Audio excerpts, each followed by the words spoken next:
In today's episode, look at the brutal murder of a dealer, Andrew Green, who was double-crossed, shot in the head 3 times, and buried in a shallow grave.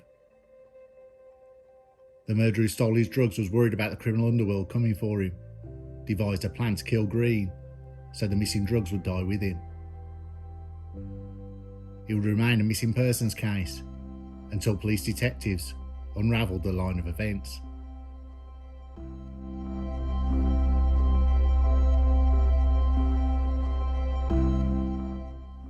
Andrew Green was 34 years old and a mid-level Manchester drug dealer with criminal connections in Amsterdam and Spain.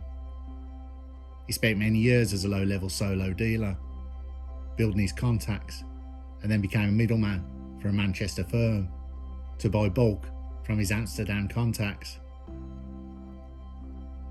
In return, the firm gave him the freedom to sell his products on their turf without the fear of being robbed by other dealers. Things were looking up and the money was rolling in. He lived with his girlfriend and 2 children. He was planning on leaving the dealer life behind, working on being a supplier, where it was big money with little risk. He couldn't have been more wrong.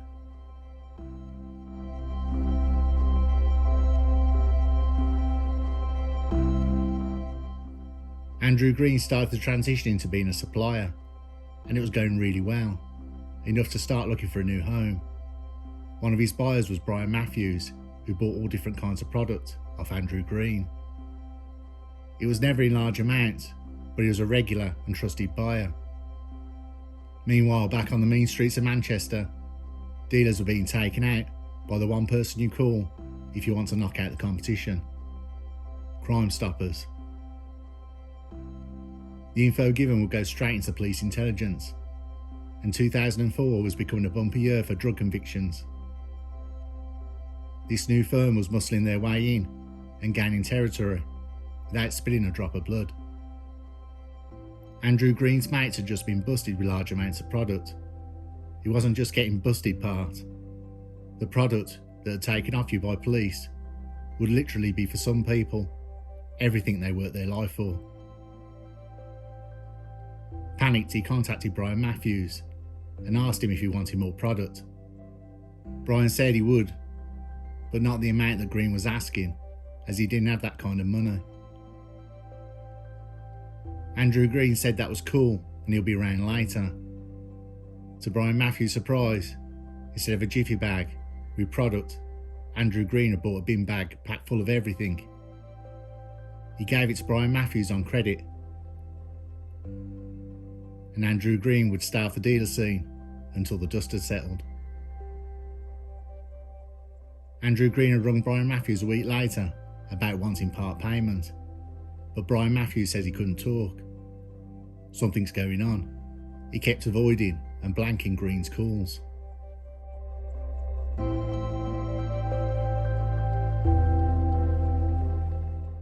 Brian Matthews heard what was happening to the other dealers being taken out by the police, and knew Green couldn't do anything. Brian Matthews wanted to keep the bag of product. He explained to Green he couldn't get the money. The place he stashed the bin bag full of product had been turned over, and it's gone. Andrew Green stated that Brian Matthews owed the money, regardless.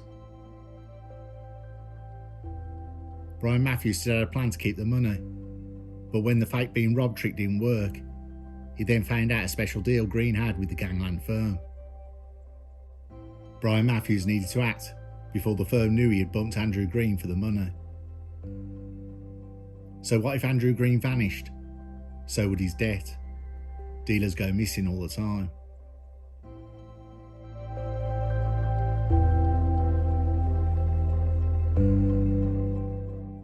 On the 14th of May 2004, a month after Brian Matthews dodged payment, Andrew Green received a phone call from Mark Morris, an associate of Brian Matthews.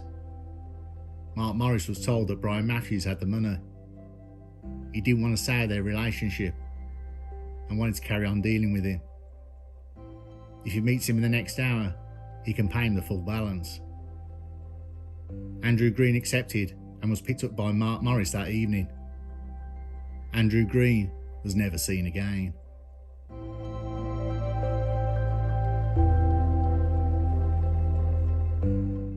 On the 18th of May 2004, police received a missing persons call from Green's girlfriend. His child was due in hospital, and it's something he would not have missed. He'd been missing for 4 days.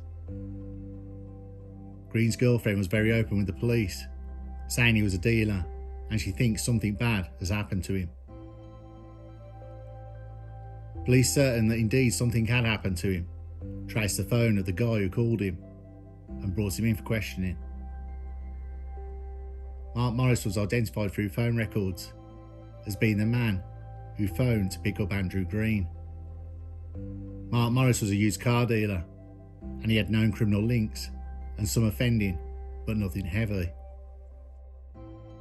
Mark Morris in his police interview stated he picked Green up from his home address in Blackley. He then took him to Coalpit Lane, Limeside in Oldham. He was dropped off about 9:20 p.m. to meet Brian Matthews. It was something to do with drugs. Brian Matthews lived on Limeside and said openly to police, who chatted about a drug deal, and Brian Matthews drove away and left Andrew Green at 9:30 p.m. He was on foot.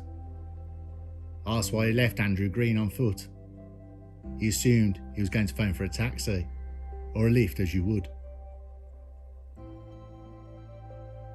Brian Matthews had been circulating an Andrew Green rumour that he was in Amsterdam. That seemed to work in deflecting police off the case. But another gangland rumour circulating was Andrew Green was dead. He had been shot and his body buried.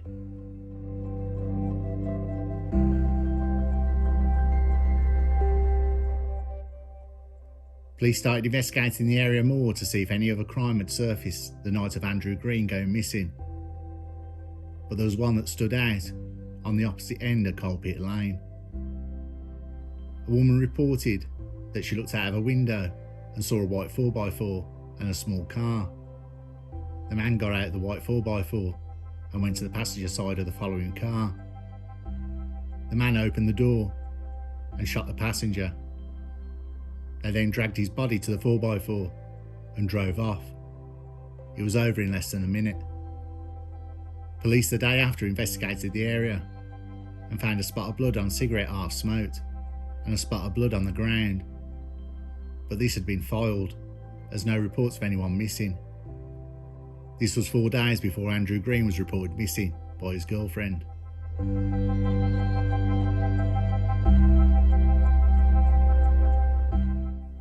Police went to seize Mark Morris's car, a Nissan Micra. As police served documents to Mark Morris, he said he no longer had the car. He traded it off, but it was for cash and the bloke he sold it to would sort the logbook out on his end. With DNA evidence of the blood, possibly in the car, police knew that Mark Morris had destroyed or hidden the car. So police search was put out for any burnt out Nissan Micras. The police would search scrapyards and abandoned cars and police impound lots. The Nissan Micra was never located.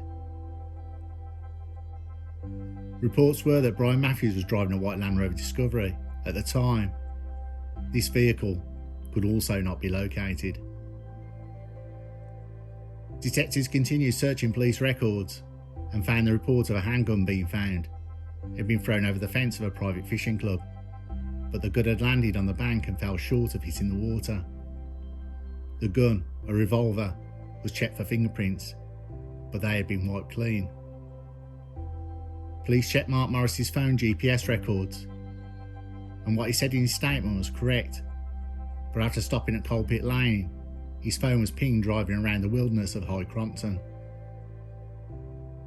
And the phone pinged also by the fishing club, where the gun was dropped. Brian Matthews' phone was checked, and another phone was pinging with Brian Matthews, his son Warren Matthews, who had already served time for manslaughter. He had been with his father the entire journey.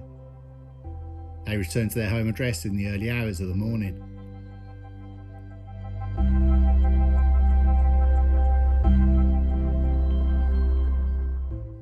Mark Morris, Brian Matthews and Warren Matthews were arrested by police. Police presented the case to the Crown Prosecution Service. Warren Matthews had got out the 4x4 and shot Green. The phone records show the trio then went to the hills in High Crompton, and his body was buried somewhere in the hills. The Crown Prosecution Service believed this was enough evidence to prosecute the case, even though no body had been found. Rumours then started circulating again that Andrew Green was in Amsterdam. Police knew 100% he was dead and buried in the hills, but a defence could rip apart the police's case with this rumour alone. So police put into action a full-scale search to find Andrew Green's body.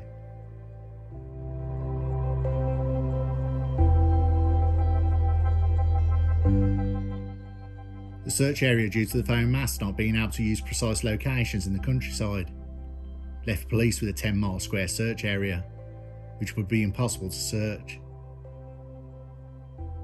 So the police went through the trio's background, and in the same location in the 10-mile area, Mark Morris had worked on a dairy farm. This would be police's primary search area.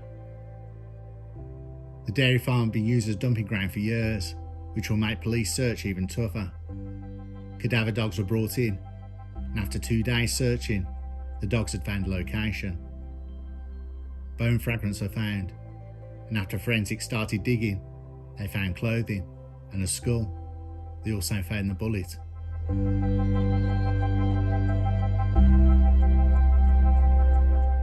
The ballistics matched the bullet to the gun recovered at the fishing club. At Manchester Crown Court, all 3 men were found guilty. Brian Matthews, who was 59 years old, was given a life sentence with a minimum of 30 years. Warren Matthews, who was 25 years old, received a life sentence with a minimum term of 32 years. Mark Morris, who was 42 years old, was given a life sentence with a minimum term of 25 years. At a later court date, Mark Morris's wife, Anne Morris, who was 30 years old, pleaded guilty to perverting the course of justice and received a 2-year referral order. On October the 13th, 2019, Brian Matthews died in prison of a heart attack.